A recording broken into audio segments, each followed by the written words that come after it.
This weekend, in their first concert of the season, Winnipeg's professional Baroque choir Canzona perform one of the masterworks of the period, Magnificat, set by Johann Sebastian Bach. To tell us more about the show, Kathleen Allan, Artistic Director of Canzona, has joined me in the studio. Good morning. Good morning, Simon. Welcome to the new studio. Thank you. It's lovely. Oh, thank you very much. Every time I see someone who I've seen before, welcome them to the new space, and it's a pleasure to have you here this morning. Speaking of new things, before we get to this concert, I just want to take a moment to congratulate you on your appointment as new Artistic Director and conductor of Toronto's Amadeus Choir. Thank you so much. The big move from one big city to another, from Vancouver to Toronto, how's it been?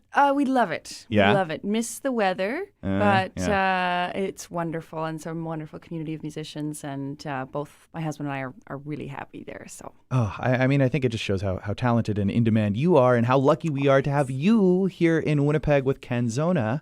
So let's get to this concert. The Magnificat. What a magnificent way to open the season. I've wanted to do it for a really, really long time, and I'm excited that we're finally able to present this. It's been 5 years since Canzona's done the Magnificat, which I think is a pretty good pattern. Yeah.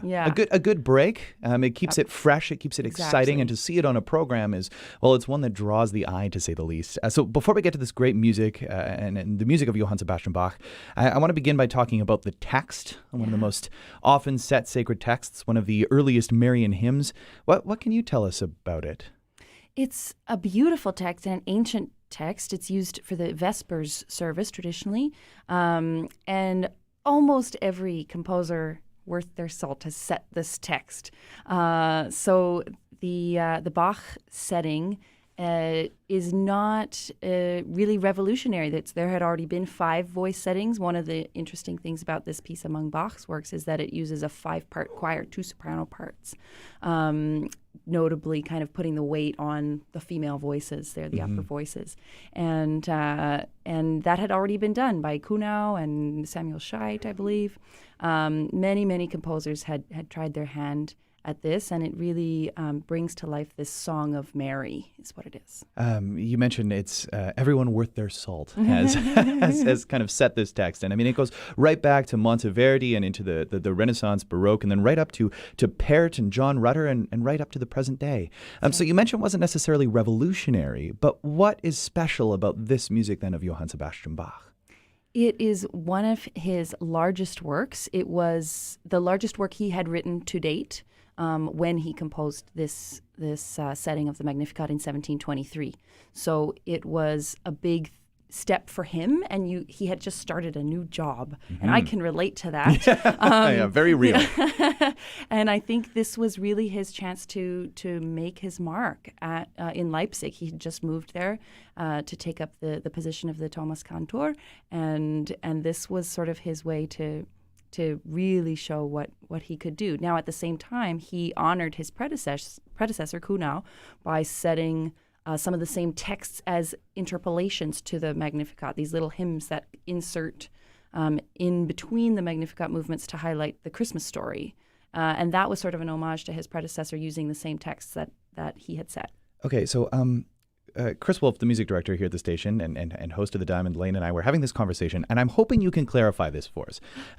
What key is this in? Because there's the whole E flat and D situation. My favorite question. Okay, great. I'm glad I posed it to you. Can you clarify? So there's research now that probably shows that the Magnificat was performed for the first time in July of 1723 in E flat major, with no Christmas hymns in between. Right, no Christmas in July. No Christmas in July. This was for the Visitation, the Feast of the Visitation of Mary, hence the Magnificat. Hence the Magnificat. Yeah, now, what's interesting is that the Cantata 147, which we're also doing, was also performed on that day for the same feast, which had previously been a Christmas or an Advent cantata. So he'd taken a Christmas piece, and made it into a Visitation, and now with the Magnificat, he's taking a Visitation piece and eventually turning it into a Christmas work.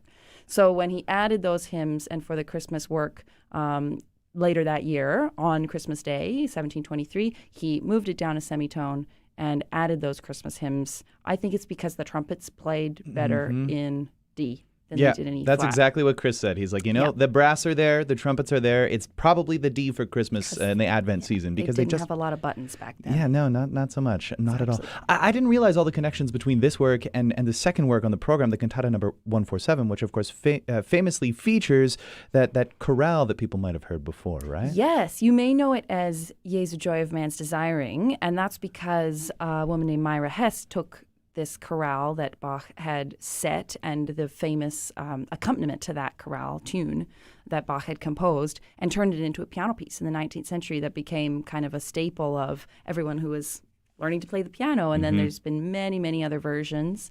And this is the original location of that music.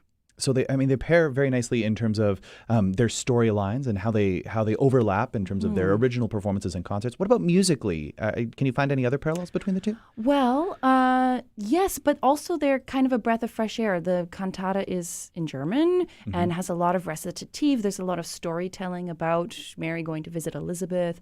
It's a very personal story. The Magnificat is grander and has this sort of ancient, because the text has been around for centuries, even before Bach's time, has this sort of ancient grandeur. The cantata is really intimate. So I think they'll make a nice contrast, even though they were performed on the same day when they were premiered in these versions. So if Bach paired them together, why can't Canzona in a concert, not? right? Exactly. So the last thing I want to ask you about, you're going to be joined by some special players for this performance, members of the Winnipeg Symphony Orchestra. That's right. That's pretty thrilling.